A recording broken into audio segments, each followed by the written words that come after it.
नमस्कार दोस्तों। आज हम क्रम या ऑर्डर, क्रमित क्षेत्र या ऑर्डर्ड फील्ड के बारे में जानेंगे। सबसे पहले इसमें क्रम आएगा। फील्ड के बारे में हमने कल वाली वीडियो में जान लिया है। अब क्रम की बात करते हैं। क्रम के लिए जो है इसमें मुख्यतः 4 अभिग्रहित दिए हुए हैं, ठीक है। और इनमें कुछ संबंध है। अगर ये इन चारों जो अधिग्रहित है या जो एक्सियोम्स है इनको फॉलो करेगा तो वो ऑर्डर हो जाएगा या क्रम हो जाएगा, ठीक है। जिसमें पहला है त्रिविभागी नियम, ट्रिकोटोमी लॉ। फॉर ऑल, इसमें क्या है, फॉर ऑल ए बी दो एलिमेंट है, वो है क्षेत्र एफ से। क्योंकि फील्ड के बारे में हम पहले पढ़ चुके हैं तो अब क्षेत्र से इसकी शुरुआत होगी। तो क्षेत्र से अवयव आएंगे और निम्न में से जो है केवल एक ही सत्य होगा। 3 कंडीशन होगी, 3 में से एक ही सही होगा। या तो ए बड़ा होगा बी से, या ए इक्वल होगा बी के, या ए छोटा होगा बी के। दूसरा ट्रांजिटिव लॉ या संक्रामक नियम। इसमें हमें 3 एलिमेंट लेने होंगे क्षेत्र एफ से, जिसमें अगर ए बड़ा है बी से तथा बी बड़ा है सी से तो जो ए है वो ऑटोमेटिकली सी से बड़ा हो जाएगा। तीसरा मोनोटोन लॉ ऑफ एडिशन, योज्य एकदिष्ट नियम। इसमें हमें फॉरवर्ड दो एलिमेंट क्षेत्र एफ से, ए बड़ा है बी से, तो अगर मैं कोई तीसरा एलिमेंट ऐड करता हूँ ए और बी में तो ए प्लस सी जो है वो बड़ा होगा बी प्लस सी से, और जो सी है वो भी हम क्षेत्र एफ से लेंगे, ठीक है। चौथा ऑर्डर का चौथा जो अधिग्रहित है या एक्सियोम है कि मोनोटोन लॉ ऑफ मल्टीप्लिकेशन, गुणन एकदिष्ट नियम। For all A B C 3 element है एफ के, ए बड़ा है बी से और अगर सी बड़ा है 0 से तो ए सी बड़ा होगा बी सी से, ठीक है। जिसमें या तो ए ये कंडीशन दी हुई है कि या तो ए छोटा होगा बी से या बी जो है वो बड़ा होगा ए से, डबल साइडेड एरो के साथ। उसके बाद में आता है ऑर्डर्ड फील्ड या क्रमित क्षेत्र। तो क्रमित क्षेत्र जो है वो दो चीज़ों से मिलकर बना है, क्षेत्र प्लस क्रम से, फील्ड प्लस ऑर्डर, तो ये क्रमित क्षेत्र बन जाएगा। वह क्षेत्र जो क्रम के अधिग्रहितों का पालन करता हो तो वह क्रमित क्षेत्र कहलाता है। यानी जब भी कोई जब भी कोई फील्ड में ऑर्डर के एक्सियोम्स जो है अप्लाई हो जाएंगे तो वह ऑर्डर्ड फील्ड बन जाएगा, ठीक है। और इसके बाद एक डेफिनेशन और आती है पॉजिटिव क्लास या धनात्मक वर्ग। तो इसकी डेफिनेशन, किसी क्षेत्र F का अरिक्त उपसमुच्चय P धनात्मक वर्ग कहलाता है यदि यह निम्न नियमों का पालन करे। जिसमें फर्स्ट है, हम पॉजिटिव क्लास की बात कर रहे हैं और इसका जो पहला लॉ है या नियम है कि फॉर ऑल अगर A और B दो P के एलिमेंट है तो A प्लस बी भी P का होगा और A डॉट B भी P का होगा। सेकंड, यदि A not equal to 0 belong करता है F में, क्योंकि जो है इन्वर्स एलिमेंट क्षेत्र में मौजूद होता है, तो अगर ये मौजूद है F में तो A बिलोंग करेगा P में या तो A नेगेटिव बिलोंग करेगा P में, ठीक है। तीसरी और मोस्ट इम्पोर्टेंट, ये इम्पोर्टेंट है कि x y जो है वो F के हैं तो x माइनस वाई बिलोंग करेगा P में और x जो है वो बड़ा होगा y से। तो ये जो है पॉजिटिव क्लास के लिए इसके जो 3 नियम हैं वो है। ये था फर्स्ट, सेकंड और ये थर्ड। पॉजिटिव क्लास में मैं एक बार और बता देता हूँ, किसी क्षेत्र F या किसी फील्ड F का अरिक्त उपसमुच्चय नॉन इम्पिटी सबसेट P धनात्मक वर्ग या पॉजिटिव क्लास कहलाता है यदि यह नियमन लॉ का पालन करे या निम्न नियम इसमें अप्लाई हो। तो मैंने आपको अंग्रेजी में समझाने की पूरी प्रयास किए हैं, आई विश कि आपको ये अच्छे से समझ में आ गया होगा। तो ये जो है इतनी डेफिनेशन करवानी थी। अब ये डेफिनेशन कंप्लीट हो चुकी है। इसके बाद में हम थ्योरम 1.5 से दोबारा कंटिन्यू करते हैं। यह है थ्योरम 1.5। 1.4 तक मैंने आपको कल बता दिया था। एक वीडियो में मैंने आपको अंश और हर के बारे में पूछा था कि इनको इंग्लिश में क्या बोलते हैं। उमा शर्मा ने उसके लिए कमेंट किया था। उन्होंने हर के बारे में बताया था, डिनोमिनेटर शायद कुछ ऐसा उन्होंने बताया था। तो जो हर के लिए डिनोमिनेटर और अंश के लिए जो है नोमिनेटर होता है अंग्रेजी में उसका अनुवाद। ठीक है, तो उमा शर्मा का बहुत बहुत धन्यवाद बताने के लिए। आगे हम थ्योरम 1.5 शुरू करते हैं। थ्योरम 1.5 में हमें फोर ऑल ए बी जो है क्षेत्र एफ से है, तो हमें इन चीज़ों को प्रूव करना है। कोई लाइन वगैरह इसमें नहीं दी हुई है, बस इतनी चीज़ हमें दी हुई है। तो हम इसी से शुरू करते हैं प्रूफ में। यदि a इक्वल टू 0 है तो यह स्वतः ही सिद्ध हो जाएगा, यह बोल रहा है। लेकिन यदि अगर a इक्वल टू 0 तो यह स्वतः सिद्ध हो जाएगा, ऑटोमेटिकली जो है इसको प्रूव कर देगा, क्योंकि या तो ये a इक्वल टू 0 बोल रहा है या b इक्वल टू 0, दोनों में से एक 0 होना चाहिए। तो अगर a इक्वल टू 0 है तो ऑटोमेटिकली प्रूव हो जाएगा।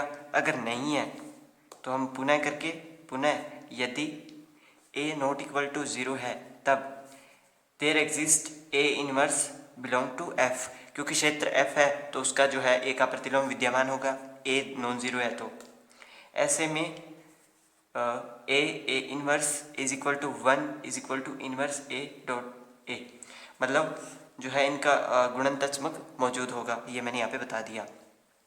अतः अब मैं इसका यूज़ कर रहा हूँ a dot B is equal to 0। ठीक है, अब मेरे पास a इनवर्स यहाँ पे मौजूद है, तो मैं दोनों साइड a इनवर्स का मल्टीप्लाई करूँगा। दोनों साइड मैंने a इनवर्स का मल्टीप्लाई कर दिया। अब इस साइड में मैं a इनवर्स a को एक ब्रैकेट में कर लूँगा और यहाँ पे जो है ये 0 रहेगा, क्योंकि 0 के साथ a इनवर्स का मल्टीप्लाई 0। और ये जो है एसोसिएटिविटी के कारण मैंने जो है ब्रैकेट्स चेंज कर लिए। उसके बाद में यहाँ पे ये 1 आ गया, क्योंकि यहाँ से मैंने बता दिया इसे, यहाँ पे 1 और ये b पड़ा है। एक्सिस्टेंस ऑफ इनवर्स, यहाँ पे इसका प्रतिलोम विद्यमान था तो उस कारण से जो है ये 1 बन गया। और 1 dot B is equal to 0 prove हो जाता है। एक्सिस्टेंस ऑफ मल्टीप्लिकेटिव आइडेंटिटी, यहाँ पे जो है तत्समक आ गया है ये मल्टीप्लिकेटिव आइडेंटिटी। मैं शॉर्ट फॉर्म में इसको लिख रहा हूँ लेकिन फुल फॉर्म मैंने बोल दी है। ठीक है, इसी प्रकार यहाँ पे आपको लाइन लिखनी होगी। इसी प्रकार यदि b नॉट इक्वल टू 0, हमने b बराबर 0 प्रूफ कर दिया, क्या लेके, a को नॉट इक्वल टू 0 लेके। तो इसी प्रकार हम b को नॉट इक्वल टू 0 लेके a को इक्वल टू 0 प्रूव कर सकते हैं। ठीक है, तो ये जो है थ्योरम 1.5 प्रूव कर दी। ये देखिए इसने भी यही लाइन लिखी हुई है। नेक्स्ट थ्योरम 1.6, क्षेत्र के दो अशून्य अवयवों के गुणनफल का व्युत्क्रम उन अवयवों के व्युत्क्रमों गुणनफल होता है। अर्थात ये जो है इसने बोला है a not equal to 0 b not equal to 0, ये दोनों अवयव क्षेत्र से हैं। इंग्लिश लाइन जो है इसकी, the reciprocal of the product of two non zero elements of a field is equal to the product of the reciprocals of the element.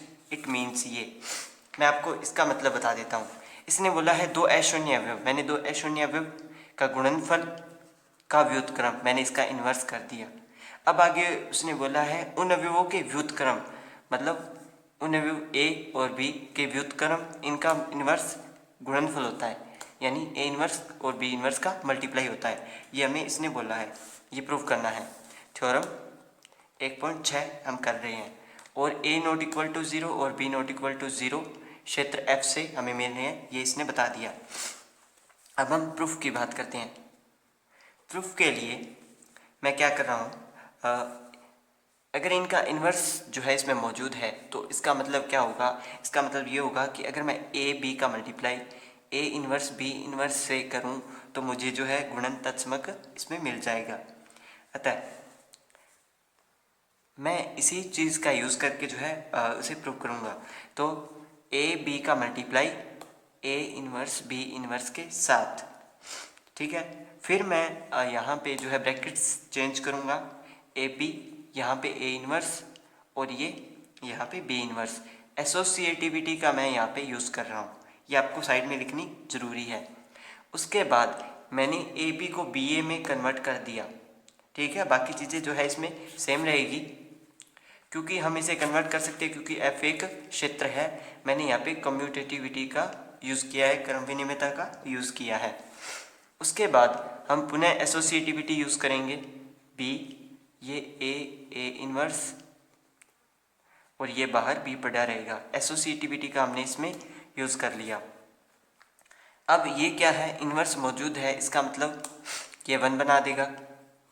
Existence of inverse element, ठीक है। उसके बाद हमें बी डॉट बी इनवर्स यहाँ पे मिल गया, ठीक है। और B dot B inverse B जो है 1 में बदल जाएगा, तो A B is equal to A inverse B inverse is equal to हमें 1 मिल गया। मैं इस ए बी को इसके इस साइड भेज दूंगा, तो A inverse B inverse is equal to 1 by A B. अब अगर हमें ए बी को ऊपर लेके जाएं तो इसका होल इनवर्स आ जाता है, ये देखिए इसका होल इनवर्स, जो कि हमें प्रूव करना था और वो हमने प्रूव कर दिया है। अब हम आगे थ्योरम 1.7 करते हैं। थ्योरम 1.7 2015 और 17 में आई हुई है, ठीक है। यदि एफ एक फील्ड है तथा ए बी एफ के हैं, तो समीकरण a x plus b a plus x is equal to b का एफ में अद्वितीय हल एक्स बराबर माइनस का ए प्लस का भी विद्यमान होता है। English line, if F is field and A B F के हैं, then the equation has a unique solution in F. ये जो है इसके सॉल्यूशन बताना है हमें। शुरू करते हैं हम थ्योरम 1.7। इसने हमें बोला है कि एफ एक फील्ड है, तो ये समीकरण का यूनिक सॉल्यूशन ये होगा। शुरू करते हैं हम। प्रूफ में हमें सबसे पहले जो दिया है, मैंने फॉर ऑल ए एलिमेंट लिया एफ का। अगर ए क्षेत्र हमें एफ एक क्षेत्र दिया हुआ है, तो देयर एग्जिस्ट ए नेगेटिव या जो कि एफ का होगा, ठीक है। इन दोनों का एडिशन ए प्लस माइनस का a is equal to 0 is equal to minus का ए प्लस में ए। इन्वर्स एलिमेंट या नेगेटिव एलिमेंट भी बोल सकते हैं हम इसे। तो ये हमने इसका जो जीरो तत्सम किया एडिटिव आइडेंटिटी हमने इसमें बता दिया, ठीक है। अब मैं क्या कर रहा हूँ, ए एक्स एक्स बराबर बी इक्वेशन का यूज़ कर रहा हूँ। अब यहाँ पे नेगेटिव एलिमेंट है, तो मैं उस नेगेटिव एलिमेंट को दोनों साइड ऐड कर रहा हूँ। माइनस का ए plus x is equal to minus का ए प्लस बी। अब मैं यहाँ पे एसोसिएटिविटी का यूज़ करके ब्रैकेट्स चेंज करूँगा, तो माइनस का ए प्लस में यहाँ पे बी, ये एसोसिएटिविटी से मैंने किया। यहाँ पे मैंने इस चीज़ को इसलिए शो किया ताकि ये यहाँ पे 0 हो तो मैं उसे बता सकूँ। तो ये 0 हो जाएगा, 0 plus x is equal to minus का ए प्लस बी, ठीक है। ये जो आ गया existence of identity, additive identity, ठीक है।